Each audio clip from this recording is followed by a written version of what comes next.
Welcome to the next episode of Prana Shakti. Last time we had with us Swami Rahul Narayan, who gave us a lot of wisdom about the science of breath.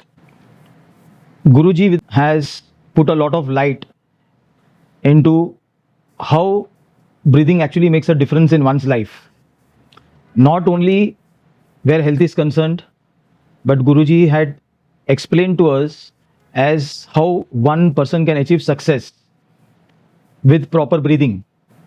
So today, this particular episode, we are going to focus and we are going to talk about belief system.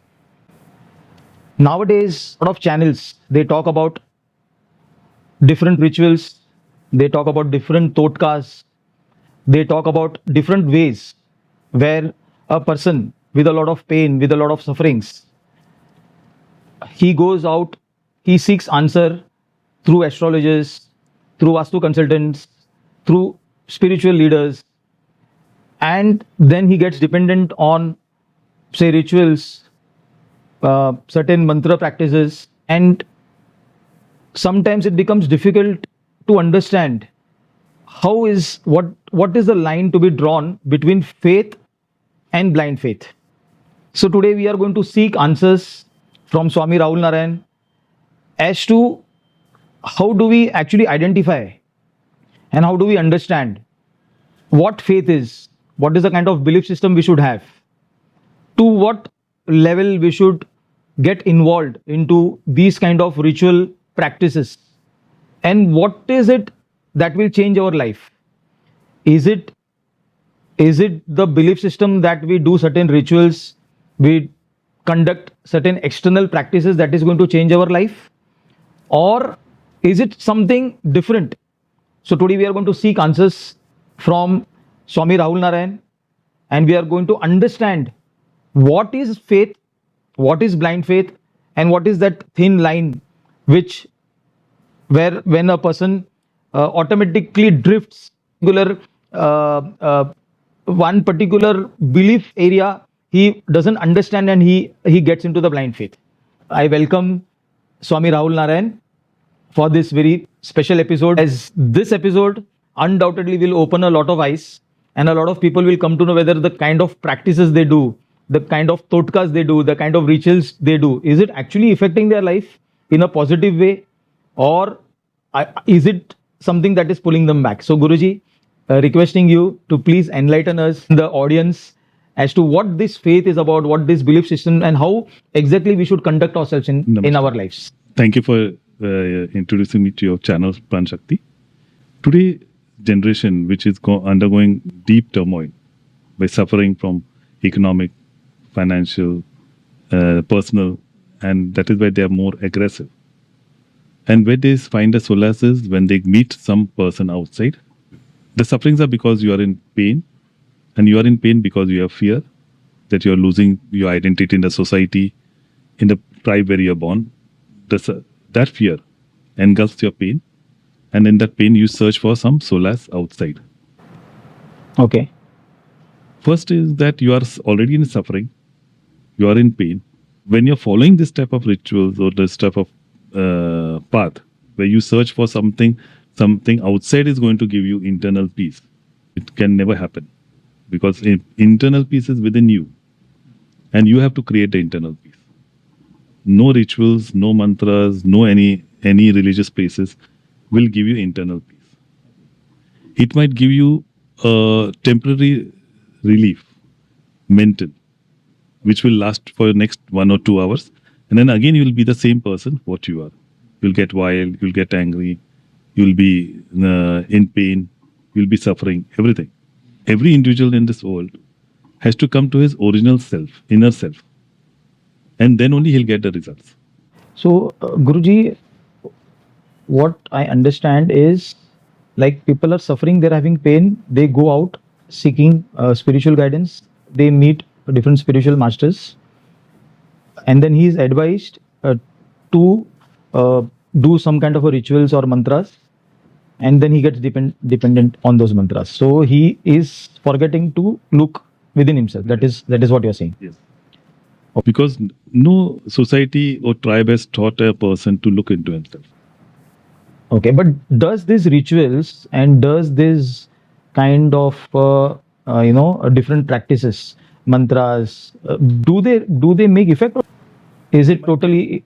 I mean, not effective at all. How what would you? I won't say that it is not effective because, like, if your work has to be done today, and yesterday you have met some person, he tells you your work will be done. It's already going to be done today, and it's done. So you start following him. It's coincident. Like, you have to come to human to be a human, which present situation which the tribe and the society teaches you. You can't become a human. So what do you exactly mean by become a human? Like what exactly? We are all humans. So can you elaborate on that? Yes, the being human is from inside. You should always think positive about others. You should always give positive vibes, vibrations to others. You shouldn't have any negative feeling towards anybody. And I don't think so. Any of the rituals, what you'll be doing or what you'll be performing, as per to maintain yourself in the society and the tribe, will give you this result. Okay, fair enough. It has to be from inside. Okay, so when you say you have to be human, that means people are human, but they are not having the human. No, you see it. You see nowadays everybody is so aggressive. With a slight note of what you say disturbance to him or her, they get aggravated. Correct. You see it everywhere around you. Even the school children, right? Nowadays, school children also are following the same pattern. So, whom are you going to make?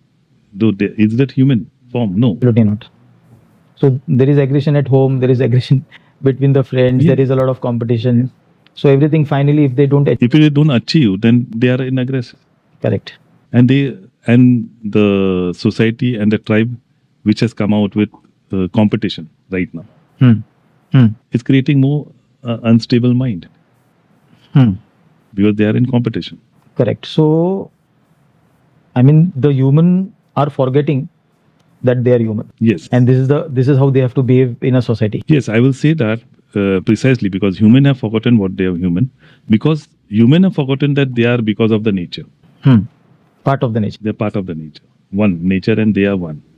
That they have forgotten. In fact, humans are destroying the nature. Because they have forgotten that they are the part of the nature. Hmm. Because nobody is there to tell them that you are not original. You are in illusion. Every human being on this earth is living with illusion. How is that? Because every person is existing because of the breath. And he has taken breath for granted from the time he has acquired the selfishness and ego in him. But breath is a very natural process. So why should anybody remember that he is breathing or? Definitely, because he has taken breath for granted. Breath is the basic thing which from morning when he gets up, he takes his first breath till the last. He has to be with his breath, and nobody in whom he comes across, let it a spiritual, like you said, a spiritual people and everything, will tell him that you sit at home. Just observe your breath, your inhale, exhale, Okay. and see what result it can give to you. So, okay. What will it change? It will transform that person. If you observe your breath for minimum few minutes in the beginning and you increase it, then observing your breath daily, only your breath, and keeping whatever you want to achieve, that you will achieve it because the breath will give you the energy, the breath will transform your aura, and that type of results you will get.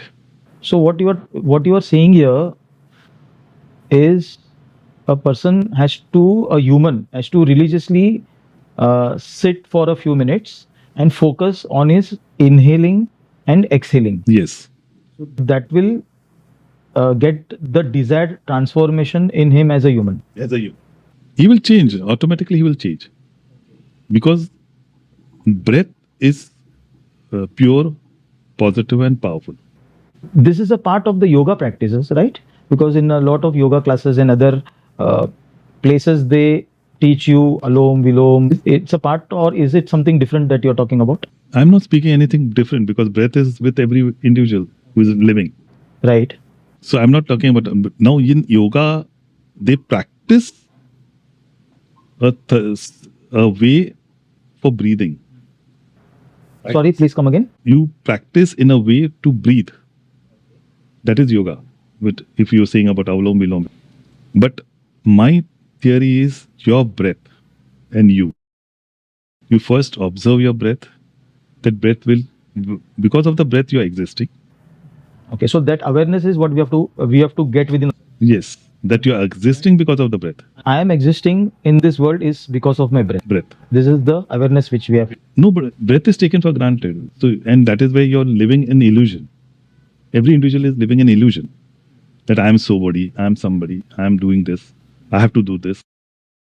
I am to do this for my family, for myself, for the company, whatever it is. He's in illusion. He can't do anything without the breath. Okay, so today while we are talking about faith and how a person, drifts from faith to blind faith. So first thing is to have faith is within himself and on his Breath, which is pure, positive, and powerful. Okay, so then he doesn't have to seek answers out. He will not, because the breath will give him intuition. The moment he practices, religiously practice, the observing of his inhaling and exhaling of his normal breath, huh? But if he's if taking his normal breath daily, if he increases to 1 hour, you will see the miraculous result that he gains. Okay, now I had this is one very important question which I want to ask, and I'm sure this is there in a lot of minds of a lot of people. Like, people undergo sufferings, people undergo a lot of pain, turbulence, family, financial, etc., etc. Then they go out to seek answers. Then they meet some spiritual guru, and then he is advised. Some people advice are on different levels. Okay, they give a particular a mantra, and then they say, okay, you do this particular mantra for 108 times or 1008 times in a day for 40 days, and whatever you wish, it will happen. So, is this true? Does this really happen? And it's great. So, Swami, what is your say on this? Please enlighten us on this. Yeah. Now, the person who goes is due to fear and pain. He tells him that your pain will get relieved if you do this mantra 108 times, 40 days, and your pain will be relieved. Or any wish will be fulfilled. Or any wish that he wants to pass in first class, he wants to get a distinction, he wants to pass his exams, achievement, whatever it is. Okay. Now, if you see the achievement, what he has gained because of his dedicated wish, sitting in one place, as he has said, and then performing whatever he has said for 40 days religiously, has helped his aura, and that has given him the output. And the thing is, what these mantras and everything, with due respect, they were done previously in the forest by the swamis who were detached. Today, if I'm telling a disciple who is a householder, who is earning his daily bread, and he wants to achieve something, when I'm telling him that this is what he has to do, 108 times, 40 days, then that a specific thing which he will do will not be with that pronunciation of that mantra, first thing. Second thing, that rhythm of that mantra. Third, the aura of that mantra will not impact him. Aura in the sense? The mantra, every mantra has an aura. Okay. And that changes your aura, so you get that result. It is that way, which is there in the manuscripts. Okay, so his pronunciation should be correct. Which his rhythm with the rhythm. Way he the pronunciation has to be taken. Of the mantra. Okay, words. Okay. This thing, when he is not performing in the way the mantra wants it, he will not get the results. Because if you're not pronouncing a mantra in a certain way, it has got its effects. Because every mantra comes with conditions applied. Okay. Now the conditions applied is not told to him. Only the mantra is given to him. So he's performing the mantra and he's speaking the mantra the way he's told. that person has not learned Sanskrit. He doesn't know Sanskrit, but he's given a mantra to recite. So there's a vast difference because it was previously done in the forest, in Upasana, getting the mantra performed. Total dhyan. And detached. And no disturbances at all. No disturbance. And he's detached. The person who's performing the mantra is detached. Today, the person who's giving the mantra is also not detached. So the person who's taking the mantra is a secondary question. Okay. So if a person has intention, a target, a goal, and if he sits for 1 hour every day with this intention, will that happen? It will happen. With only breath is your pure, positive, and powerful. After that, everything comes. Your mantras, your chanting, your person whom you meet to get this outside is later. First is you have to get up in the morning. The breath awareness. So that gives power to our thought. It's like once you take a breath in the morning, you get the feeling. You get up saying that you are a human. Then you get a feeling that you're human, you are so and so. Yeah. So when, again, coming to the same point, when you say human, that when a person gets up, you mean to say he should not forget that he's a human. So first is when he gets up, he knows that he's a human. Then he gets a feeling that he is so and so. Then when he comes to know that he is so and so, and he has to perform, when he comes to the performance of his duties, which he is taking a step towards something, the fear comes into him that will he be able to perform or not perform. That fear takes him to the so-called God or the spiritual person, whoever is giving him the solace, mental solace, not internal solace, mental solace. And then he thinks of God. So it's a long journey for him from the first breath he has taken to coming to God. So when things are not going as per what he wants, he seeks answers. Seeks answer from outside. When he forgets that he has got up because of his breath. It's not so easy for anybody to come to the inner peace. Breath is absolutely pure, positive, and powerful, and it will give you inner peace. What you have said is that 108 days, it is a prescription which has been given to him to perform. 108 times or 1008 times for 40 days. For 40 days. So he is doing it continuously, dedicatedly, thinking about what he wants to achieve with that 108 in 40 days. So sometimes he might be getting it. Now, if he is giving the credit to that mantra, and because of his experience, there are other 10 followers who are following him. I don't believe that. Because anything what you do religiously, even if he doesn't sit with the mantra, he's sitting within himself, inhaling and exhaling, observing his breath, and thinking of the focus what he has to do, he'll achieve what he wants to achieve. Your thought, your breath has to be synchronized for you to get the required result. And the moment you're one with your breath and you're focused to what you want to achieve, you will be achieving everything what you want to. What I understand is when a person sits for the process of say 108 or 1000 for 40 days, so he sits with one intention, he sits with one target that he wants to achieve through this. And then he's saying that mantra. But he has a target, he has a goal. So even if he sits there for 40 days or whatever, with that intention, good, without doing a mantra, but he sits there with his breath awareness, he will still achieve it. He will achieve it. Yeah, that's true. Okay. That is what I want to say. No, that is not given. As I said, every mantra has the conditions applied. It comes with conditions. So a householder is what cannot fulfill all those conditions while doing a mantra. So it is purely his intention and his goals. And is complete focused for the 40 days. For 40 days, he will still achieve what he wants. That is what you are saying. In my case, what I am telling you is that you have to do it 365 days because it's your breathing. Okay. Your existence. So why for 40 you do it? You make it a regular practice. Regular practice, and you will achieve every day what you want to. Okay. So in due course. He'll keep achieving whatever he wants. So how does one person or one sadhaka or a householder, how does he understand because okay, he's following the correct path? Okay, faith belief system, okay, there has to be faith, there has to be belief system, but वो कब वो faith जो है वो blind faith हो जाता है, he doesn't understand. So how can we self introspect? Like all the religion has practices. He does all the practices what he has been told from childhood. He continues that. All the like morning he has been told to do some like a child Shubham Karoti or something like that every day in the evening, morning. That is his. He has developed a faith in that. Huh? He has not seen anything apart from that.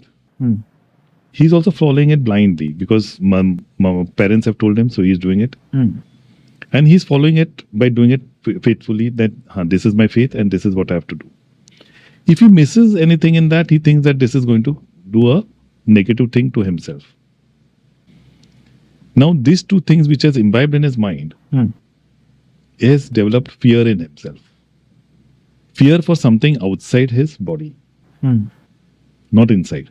Outside his body, the fear has been put. So how one can differentiate between faith and blind faith? See, everybody has come from the background of rituals and everything. Once he has to understand what rituals he is doing every day, is he making him internally peaceful or making him fearful? Fearful in the sense that he has to perform this or he will be punished.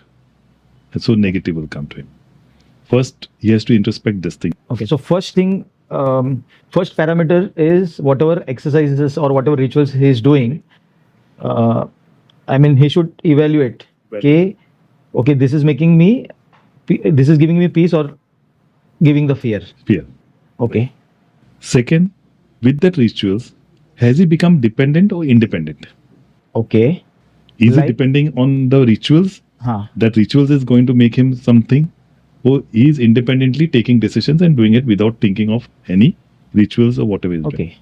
ठीक है. This is what you are saying कि anything, if he wants to do a certain task, he's totally dependent on himself or he's dependent on some kind of a ritual. कि ये करना है तो चलो अभी. So I have to go in the temple and do something. Okay. And he is doing performing it on his own. Okay.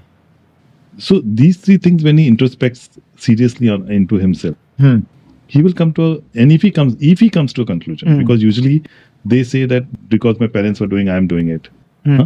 So all these things which has come to him, he has to thoroughly introspect. Okay. That with these rituals or with these practices, what my parents achieved. Did I achieve more than that or more by doing it in this? Then only he will come to understanding that he was following a blind faith. He did have a faith in the rituals because seeing to his parents, but today he's become a blind faith. So there is a lot of fear which is instilled in him. Yes. So if he goes to a temple on a Saturday, and one Saturday he misses, then he'll get the fear. अरे आज मैं गया नहीं, क्या होगा? So he has to introspect himself, which is not possible in this generation because they don't have any guidance. Okay. Where will they seek the guidance? Everywhere you go, you get the guidance that you have to go to this guru, you have to go to this person. Then people who are surrendering their everything to one guru and becoming a servant in their ashrams. They will give all the belongings and they become a servant, highly educated, where their parents have spent so much of money to become what they are today. And then they give everything to one guru and then become their servant. Correct. Absolutely right. So they come under a lot of stress and usually because they come under stress because they are confused.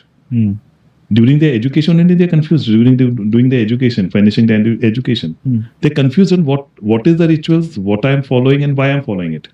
Okay, Guruji, I have this question now because we are living in a Kali Yuga, which is a material world, and today every person to live a very good life, he wants to give his family a better lifestyle. बच्चों का education अच्छा करना है. And घर, गाड़ी, everything should be good. So everything surrounds in and around materialistic things. So is there anything wrong? Because like if a person is a believer of God or believer of dharma or so is it wrong to go after? Is material and spiritual totally different or how is it? How do you relate connect? this too. Like, The materialism is something for every individual who is in physical conscious. hmm, You said materialism and religion. Religion, you said, right? I said there is a saying that when a person becomes spiritual, उसको materialistic इच्छाओं का त्याग करना चाहिए. He should, then he becomes spiritual. If he is a So is it anything wrong going behind material things? No, I'll tell you one thing. The line is, if you are following a spiritual person Hmm. who has devoted himself selflessly Hmm. without attachments, Hmm. he is a spiritual person. If you're following a person who is a spiritual person having all the materialistic things, then you have to think 2 times Hmm. to follow that person. Sorry, Guruji, I'm not talking about following. I'm talking about an individual, a person. A householder, Within himself, a householder. Householder can't become a spiritual and materialistic. Okay. He has to be materialistic because he has to take care of his family, his children. They are liking, dislikes, and what they want to achieve. So for that, he has to work. Correct. And he has to be materialistic. Means he has earned 100 rupees, so he has to earn 200 rupees next. So he has to be materialistic. Without that, he can't become a householder. He can't be a good householder, to be precise. Spirituality is completely different. Spirituality is not what a householder can become. Householder can become religious. Okay. Householder can become religious, Not spiritual. not spiritual. Religious means not religion. Religious is not religion. Religiously, he's following himself to upkeep his family Okay. in a better way in the society where he is living. Okay. Spirituality is completely different. Spirituality is different when you are completely detached from all the things, which Bhagavad Gita says. You have to be detached. But all those people who are speaking of Bhagavad Gita are all attached. So you have to differentiate yourself from spirituality and Kam, Krodh, Moha, Maya, leave everything. everybody says that. But who has left it? Show me one person who has left all these things and become a spiritual person. You can't become a spiritual person by keeping all these things with you and then becoming a householder also, and then keeping all the things, giving all the things to your children and saying that I'm a spiritual person. It's just not possible. Okay, so there's nothing for a householder. There's nothing wrong to run behind. Yes, he has to run his family. So for a good lifestyle, he has to. He has to do everything. Okay.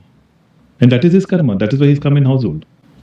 But if you're coming into a spiritual path, that means you have to be completely detached from all the materialistic things. And that is spirituality. So here again it becomes a kind of a blind faith that people say, वो तो पैसे के पीछे है, is totally materialistic, so is not a good person. I'll tell you one thing. People will say all these things, even if he has money or if he doesn't have money. Correct. People will also say that, अरे देखो अच्छे job पे है, कमा सकता था, कमाया नहीं किया, बच्चे लोग ऐसे रास्ते पे आए. There are people saying that also. He faces torture in his office and place where he is. But at last he is at peace when he comes home. But the same thing is not with the person who is corrupt. He is not at peace. Because everything is vibrating.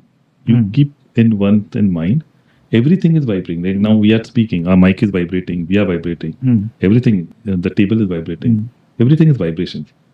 So once you come to inner peace and synchronize your breath with the vibration around you, you will come to inner peace. So the money which comes to you in your house is also with the vibration. The money is energy. Money is energy. Everything is energy because energy. everything is vibrating. If that money has come with a false intention, with a negative intention, then that vibration will come into your house. Correct. So if a person is corrupt, he gets a lot of money, but the money that comes to him is with a not the right vibration. No, definitely, it won't come with the vibe because he has kept that negative thought and taken the money. He has bullied somebody, he has cheated somebody, he has shown some disrespect to somebody and earned that money. So definitely that money is not going to help him. That money, when it comes to him, will be stored and it will be a stagnant water. Once it's a stagnant water, it will give all sorts of problems.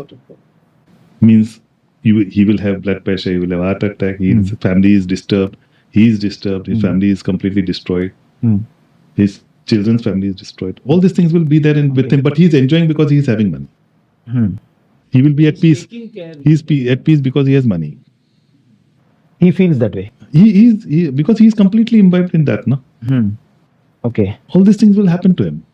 Swamiji, now let us move a little ahead and understand about superstition. Like, there is a lot of superstition, different kinds of superstition going around. ये किया तो ये होगा. If you don't do this, this will happen. If you do this, this will happen. Also, Let us say a person is traveling and he sees a religious place. So he has to stop and bow down and then proceed. Or he will stop for a moment and then proceed. Yeah. Even if there is a traffic behind, whatever. Because he feels that if he doesn't bow down, okay, something wrong will happen to him.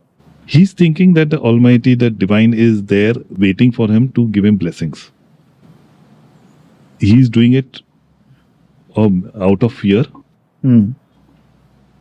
or he's doing it out of respect. He's confused. That fear with him, that if I don't bow, I'll be facing something. That means the Divine will punish him because he has not taken his respect. Now, this thing, when he is thinking, is superstition. The superstition is created by him out of fear, not out of respect.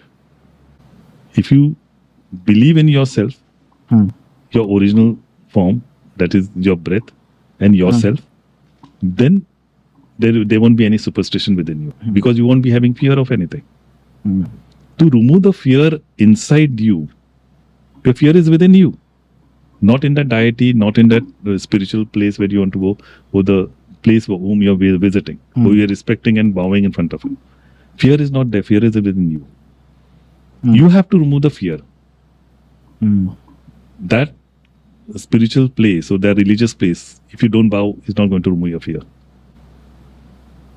So first you have to differentiate between your faith, blind faith, superstition, your actions towards the Almighty whom you believe in, which is not outside your body. It should be, you have to believe in yourself. Because you don't believe in yourself, you are believing something outside.